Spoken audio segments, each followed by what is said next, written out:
네, 반갑습니다. 성투사의 주식으로 부자 되기의 성투사입니다. 자, 오늘 강의는요, 지지와 저항이라고 제목을 붙였는데요.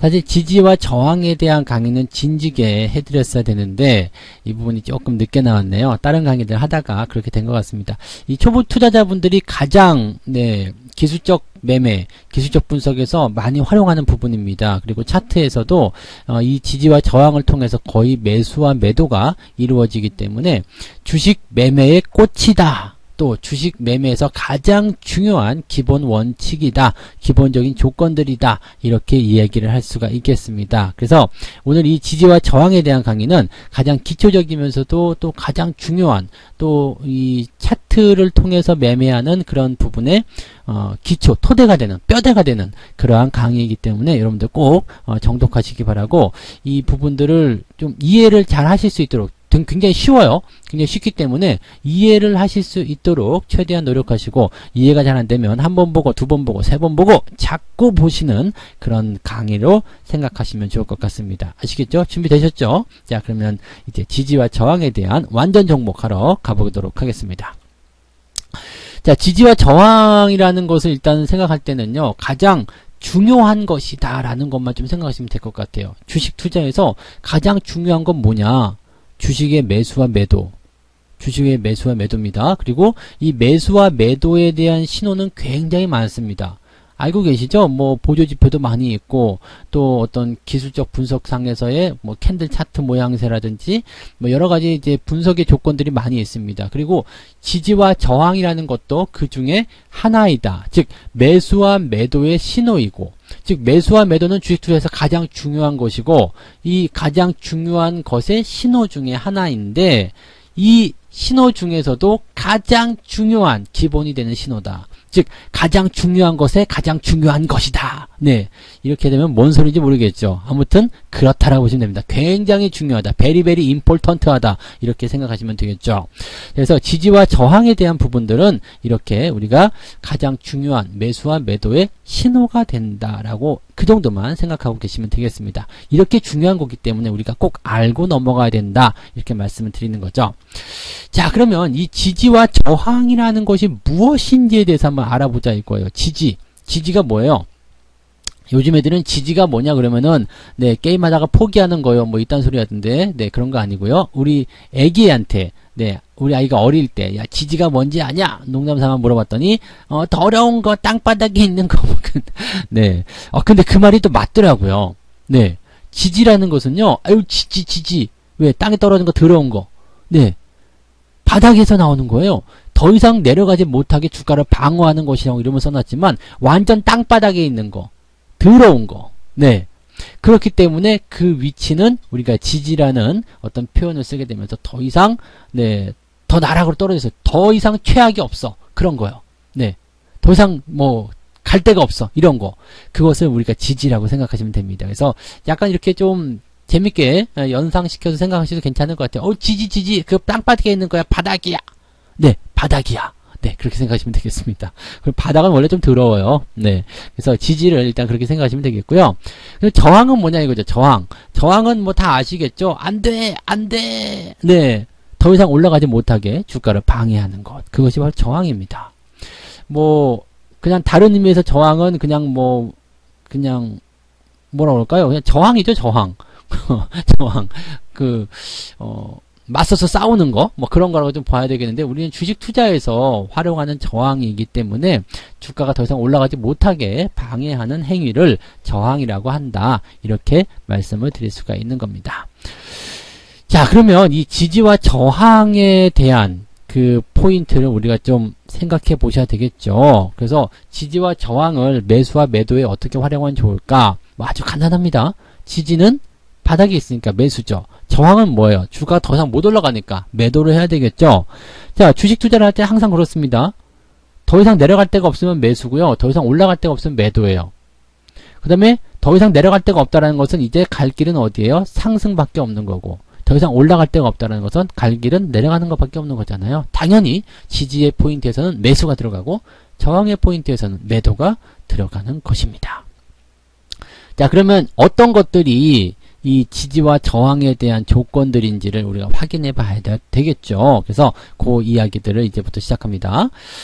자, 지지와 저항의 조건 첫 번째입니다. 특정한 가격대예요. 특정한 가격대. 이거는 보통 보면 이제 지지와 저항이라는 것 자체가 이 투자자들의 심리다라고 이야기할 수 있을 정도로 이제 제가 지금 말씀드릴 이 조건들이 전부 다 이렇게 포함이 되어 있어요. 다 사람들의 마음이야. 이 특정 가격대라는 것은 뭘 의미하냐면요. 10,000원, 1,000원, 9,000원, 11,000원, 12,000원, 13,000원. 뭔지 아시겠죠? 딱딱 떨어지는 가격대. 이상하게도요, 딱 떨어지는 가격대를 선호해요. 그래서, 우리 그 마케팅 같은 데 보시면은요, 10,000원에 팔지 않고 9,900원 이렇게 팔잖아요. 그럼 10,000원이 되지 않는 가격대라고 해가지고 사람들이 굉장히 싸다고 느껴지는 그런 생각을 하게 되거든요. 사람의 심리라는 것은 약간 안정적인 것을 선호하기 때문에 10,000원이라는 이 심리적인 가격대를 너무나 좋아해요. 근데 9,900원이면, 와, 저기까지 가지 않은 싼 가격대가 되는 거고요. 자, 그래서 우리가 그 특정 가격대를 주가에서 활용하게 된다라면은요, 내가 매수를 하고자 할 때 사람들이 지금 현재 가격이 한 1,300원, 1,400원쯤 이렇게 나와 있어요. 그러면 이 주식을 사고자 할 때 그냥 에이 모르겠다, 현재까지 그냥 사버려, 이런 사람들 말고는요, 대부분 주가를 조금 더 아래쪽에 걸어 놓죠. 근데 그 가격을 얼마에 걸어 놓냐면 10,000원에 걸어 놓는다는 이야기입니다. 근데 10,000원에 걸어 놓게 되면은 여러분들 그 주식 매매 호가창의 그 원칙에 대해서 아시겠습니다만, 그 우선순위가 있어요. 네, 먼저 진입한 사람, 즉 그 시간적인 우선, 그러니까 먼저 매수를 걸어준 사람이 일단 우선적이고요. 그 다음에 동시간대에 집어넣었다라면은 물량이 많은 사람이 우선입니다. 네, 그래서 일단은 네, 이 그 가격적인 부분, 그 10,000원이라는 한 가격대에서 내가 매수를 해야 되겠다 생각한다라면 일단 줄을 서야 되는 거예요. 10,000원에 매수하고자 하는 사람들이 많기 때문에 일단 내가 걸어놓은 물량들은 한참 뒤에 들어갈 수밖에 없겠죠. 그래서 10,000원에는 물량이 굉장히 많이 들어갈 수밖에 없어요. 많이 적재가 되죠. 그럼 나는 그 뒤에 서서 매수를 해야 되는데, 이렇게 하지 말고요, 내가 이 종목을 꼭 사야 되겠다 그러면 호가 하나 정도 손해보고 사세요. 1,100원에 사면요, 호가의 경쟁력이 확 줄어들게 됩니다. 즉 10,000원대에 매수하고자 하는 물량이 뭐 10만 주가 있다. 그런데 1,100원에는 매수하고자 하는 물량대가 한 5,000주밖에 안 될 수밖에 없습니다. 네, 그런 식이에요. 1,100원, 또 올라가면 더 싸지겠죠. 1,200원, 이런 식으로. 그래서 이 호가 단위에 따라서 그 뭐라고 할까, 물량의 어떤 크기가 달라지게 되는데, 딱딱 떨어지는 가격대에는 그 적재 현상이 더 많다. 물량이, 대기 물량이 훨씬 더 많다. 그래서 매도할 때도 마찬가지예요. 매도가 잘 안 돼. 또는 매수가 잘 안 되는 수가 있어요. 그러니까 10,000원을 딱 찍고 가더라도 나는 한참 후순위에 있기 때문에 매수가 안 될 수 있거든요. 그러니까 10,000원을 쫙 찍고 가거나 아니면 10,000원까지 오지 않고 1,100원, 1,200원대 바로 터닝해서 올라가 버릴 수가 있습니다. 또는 매도도 이렇게 10,000원에 걸어놨는데 9,950원 이렇게 딱 찍고서 그냥 내려가 버리는 수가 있거든요. 그래서 내가 이 주식을 꼭 사거나 팔아야 되겠다라고 한다면 호가를 하나 정도는 더 양보해서 대응하라, 이렇게 말씀드릴 수 있겠죠. 이 특정 가격대가 아래쪽에 있으면 지지선의 역할, 위쪽에 있으면 저항의 역할을 하게 되면서 그 가격대를 뭐 이탈한다거나 또는 뚫고 넘어가지 못하도록 하는 그런 역할을 하게 되는데, 그 가장 큰 원인은 매물이 많이 쌓이기 때문이다라고 봐주셔도 될 것 같아요. 네. 자, 그 다음에 두 번째는 뭐냐면 이동평균선입니다. 네, 일정 기간 동안에 매수한 사람들의 심리가 들어있는 것이 이동평균선이에요. 이것은 이제 저의 지난 강의, 네, 이동평균선 강의가 있죠. 초보자들이 꼭 알아야 하는 이동평균선에 대해서 이제 강의해드린 게 있으니까 그것을 좀 찾아보시면 좋을 것 같아요. 성투자 채널에 주식 배우기 재생 목록에 가시면은 이동평균선 강의가 있습니다. 그래서 이동평균선에 대한 그런 개념을 먼저 깨우치시고 이 지지와 저항의 조건으로 활용하시면 좋습니다. 일정 기간 동안 매수한 사람들이기 때문에 그 사람들 입장에서는 이 가격대 이상으로 넘어간다거나 또는 이 가격대 이하로 내려가는 것을 싫어합니다. 즉 이동평균선이 아래쪽에 깔려 있다라면은 이 가격대 매수한 사람들, 이 이동평균선대에 해당되는 사람들의 심리가 더 내려가는 것을 방어해야 되겠다라고 생각해서 그 시점에서 매수가 유입이 돼서 주가를 지지하게 되죠. 그 다음에 이동평균선 위쪽에 있어요. 주가가 띵 치고 올라가가지고 그 이동평균선 같은 거 왔어. 그러면 이 사람들은 일단은 이동평균선보다 주가가 아래쪽에 있다는 것은 물려있다는 얘기거든요. 손해를 보고 있다는 이야기예요. 그렇기 때문에 딱 오는 시점에서 뭘 하게 되죠? 본정권 매도. 손실을 복구한 상태에서 매도 이런 식으로 이야기가 진행이 되게 됩니다. 그래서 이동평균선이라는 것은 아래쪽에 있으면 네, 지지, 위쪽에 있으면 저항이 되는 거고요. 현재 주가 대비해서 아래쪽은 지지, 위쪽은 저항이다라고 봐주시면 되겠습니다. 자, 세 번째입니다. 세 번째는 매물대예요. 매물대. 매물대는요, 매수한 사람들이 모여있는 곳이다라고 보시면 되겠습니다. 네, 매수를 한 사람들이 모여있는 곳. 그래서 실질적으로 이제 전 저점과 전 고점이라고 보시면 될 것 같은데, 저점에서는 어떤 상황이 벌어지게 되냐면 주가가 더 이상 내려가지 않기 때문에 그 즈음에서는 매도가 멈춰지게 되고 매수가 많이 들어오게 돼요. 그러면 전고점일 경우에는 어떤 상황이 벌어지게 되냐면 지금의 고점이 아니에요. 전 고점입니다. 전 고점이기 때문에 어떤 상황이냐면 물려있는 상황이에요. 많은 사람들이 매수를 바글바글하게 많이 했어. 더 올라갈 거라 생각해서 매수를 많이 했는데 물려버린 거지. 그래서 전 저점과 전 고점은 둘 다 매수한 사람들이 많이 모여있는 상황이 되는 거고요. 그 위치를 우리는 매물대라고 이야기를 합니다. 이 매물대는 차트에서 설정을 통해서 간단하게 보실 수가 있기도 한데요. 요거는 뭐 나중에 시간이 지나면 그냥 뭐 굳이 안 보더라도 네, 그런 거 꼭 차트에서 보지 않더라도 그냥 다 아실 수가 있어요. 그냥 차트가 익숙해지는 시점에서는 그런 것들 굳이 안 봐도 다 확인이 되니까 걱정하지 않으셔도 됩니다. 그래서 이 매물대까지 해서 세 가지의 조건이 형성이 된 거고요. 지지와 저항의 조건은 아까도 말씀드렸지만 현재 주가보다 아래쪽에 있으면 지지선이 됩니다. 즉 현재 주가가 1,300원이야. 그러면 10,000원이 지지선이 되는 겁니다. 현재 주가가 9,000원이야. 그러면 10,000원이 저항선이 되는 겁니다. 아시겠죠? 그 다음에 이동평균선이 밑에 깔려 있어요. 현재 주가보다 5일 이평선이 아래쪽에 있다. 또는 위쪽에 있다. 여기에 따라서 지지와 저항이 달라지게 되는 거고요. 전 저점보다 현재 주가가 높이 형성되어 있다. 그럼 전 저점이 지지선입니다. 전 고점은 당연히 저항선이 되겠죠. 네. 그래서 이 지지와 저항의 조건은 생각보다 간단해요. 그리고 그 위치적인 부분들만 우리가 잘 파악할 수 있다면 거기에서 충분히 우리가 대응 전략들을 다각도로 짜 나가실 수가 있어요. 매매에 직접적으로 활용하실 수가 있다는 얘기가 되는 겁니다.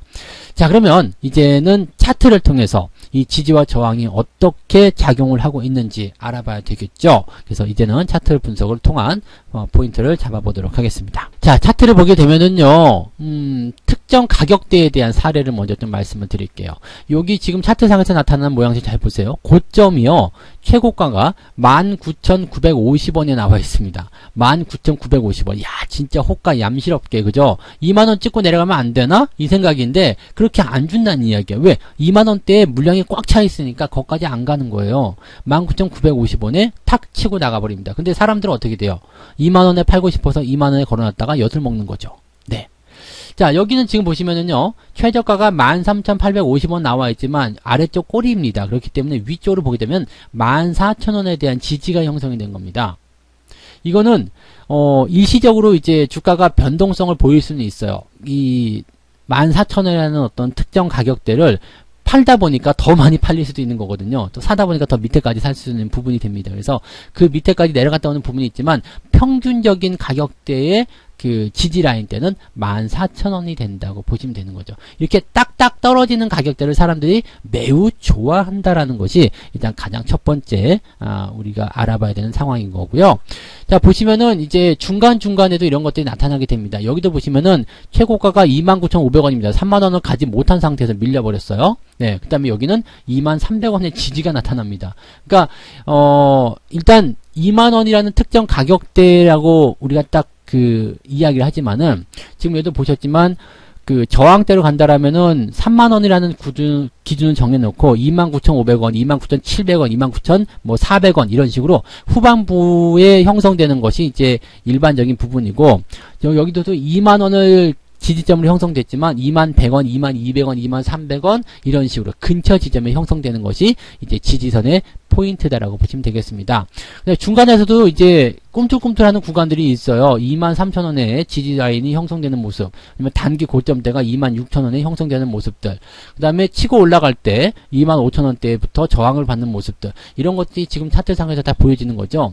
그러니까 차트 흐름들을 잘 보시면 이 특정한 가격대에 따라서 변동성이 나타나는 부분이에요. 이런 것들을 깨부시는 부분들은 일단 특정한 재료를 통해서 나타나는 거래량입니다. 거래량이 빵 터지면서 주가가 올라간다거나 거래량이 빵 터지면서 주가가 내려간다거나 그럴 때는 항상 무언가 재료가 있어요. 무언가 특수한 상황이 있습니다. 그럴 경우에는 특정한 어떤 가격대에 따른 그런 부분들에 구애받지 않고요. 한쪽으로 매수가 쏠린다거나 한쪽으로 매도가 쏠린다거나 이렇게 나오게 되는 거죠. 그래서 지지와 저항을 이탈하는 방법은 이렇게 거래량을 동반한 또는 특별한 뉴스를 동반한 그런 사례를 우리가 생각하실 수는 있다라고 보시면 되겠습니다. 어찌됐건 간에 이제 이 특정 가격대의 사례 요걸 잘 보시면 우리가 이제 딱딱 떨어지는 그 가격대를 이용해서 지지와 저항 포인트를 알아낸다라면 단기적 매매에 우리가 활용해 보실 수는 있겠다. 이렇게 말씀을 드릴 수가 있겠죠. 네. 자, 그 다음에 보실 것은 이제 이동평균선의 사례입니다. 이동평균선의 사례는요, 여러분 차트만 보시면 너무나 많이 나와 있어요. 지금 보시면은요, 이게 상승 추세를 통해서 진행되는 종목입니다.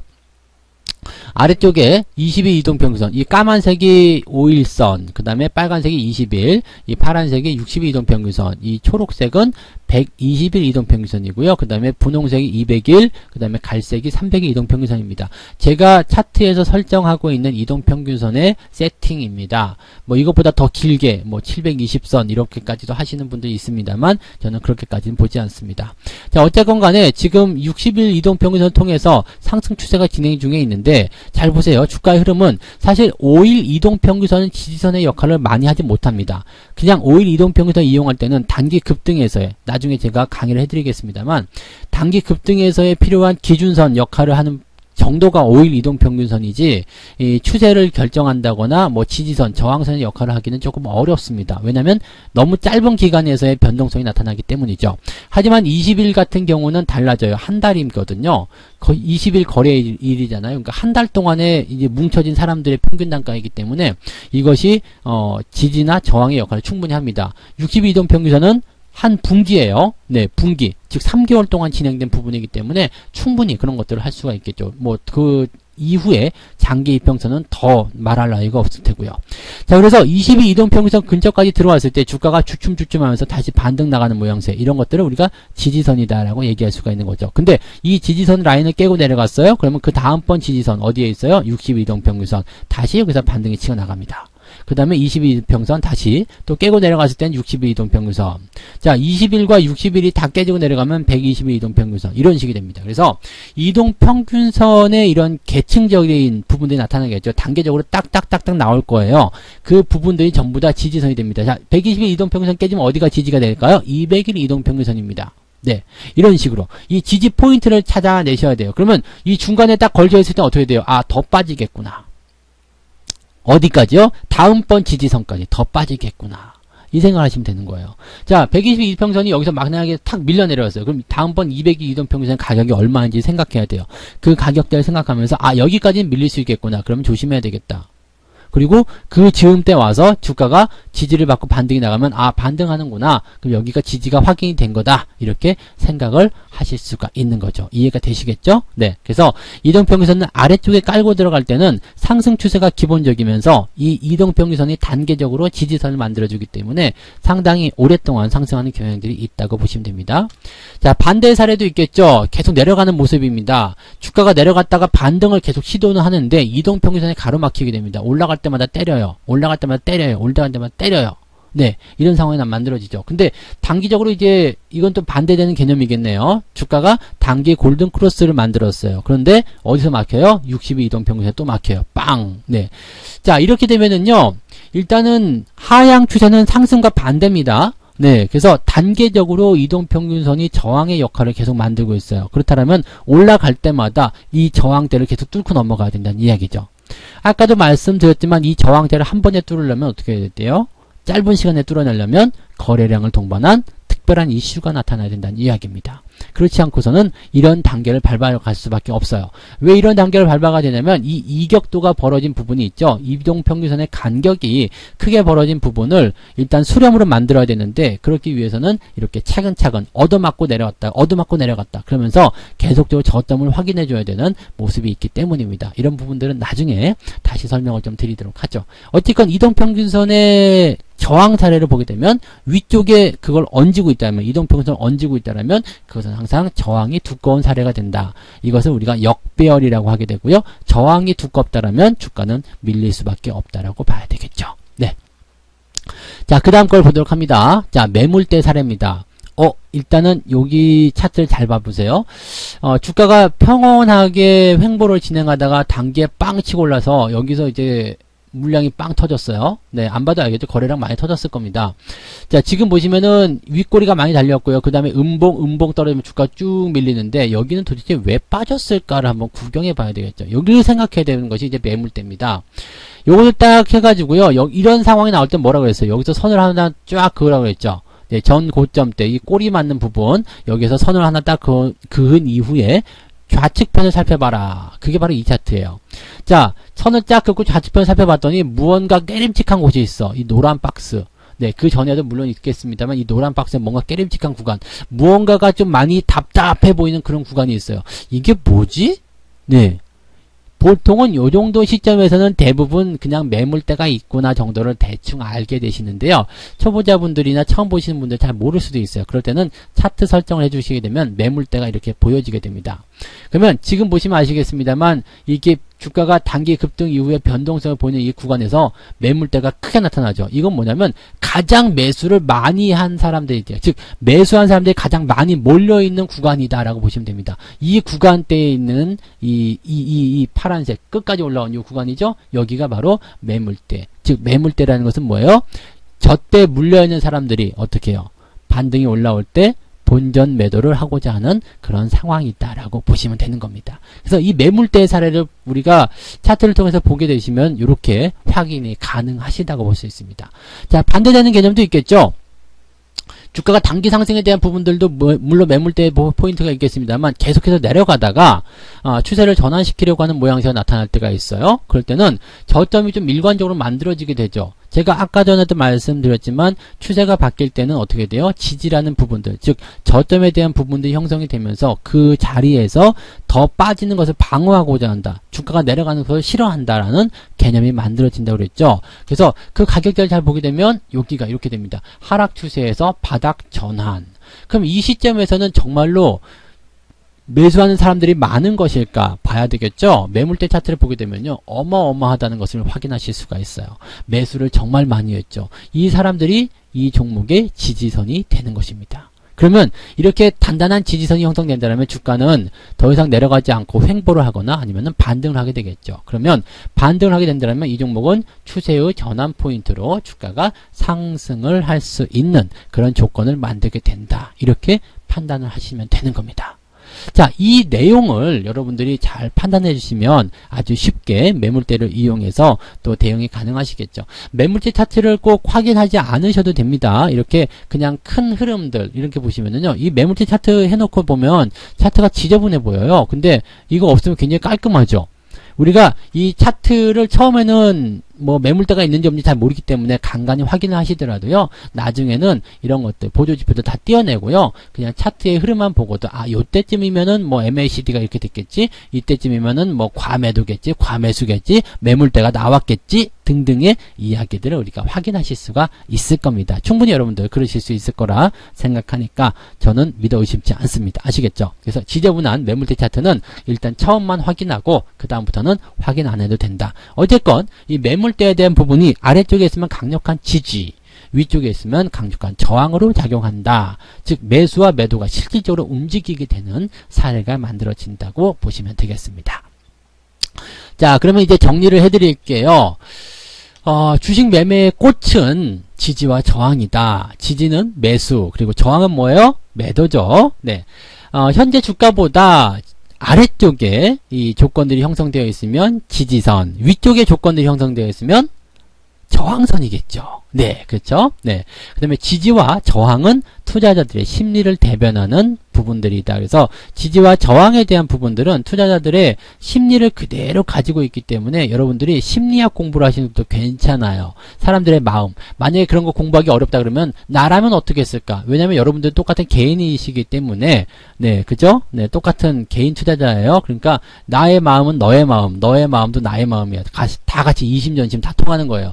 그냥 개인 투자자 마음은 다 거기서 거기입니다. 그러니까 나라면 어땠을까? 네, 괜히 여기서 머리 쓴다고 역발상하고 막 그러지 마시고 그냥 내가 느끼는 감정 그대로 솔직하게 보시면 그 포인트가 이제 심리적인 작용을 통해서 지지와 저항의 이해를 높이는 데 도움이 되실 거라 생각하면 되겠습니다. 자, 오늘은 이렇게 강의를 마무리 짓도록 하겠습니다. 자, 지지와 저항에 대한 부분은 가장 기본적이기도 하고요. 가장 중요한 포인트이기도 합니다. 뭐 쉽게 얘기하면 이제 국영수 같은 존재라고 봐야 되겠죠. 그러니까 이 지지와 저항에 대한 강의 혹시라도 이해가 잘 안 되셨다면 한 번 보고 두 번 보고 세 번 봐서 꼭 이해하시기 바라고요. 이해가 잘 되시는 분들은 매매에 많이 활용하셔서 완전히 내 것이 될 수 있도록 많이 연습해 보시기 바랍니다. 자, 오늘 강의 여기까지 하고요. 저는 다음 시간에 또 다른 강의로 돌아오도록 하겠습니다. 고맙습니다.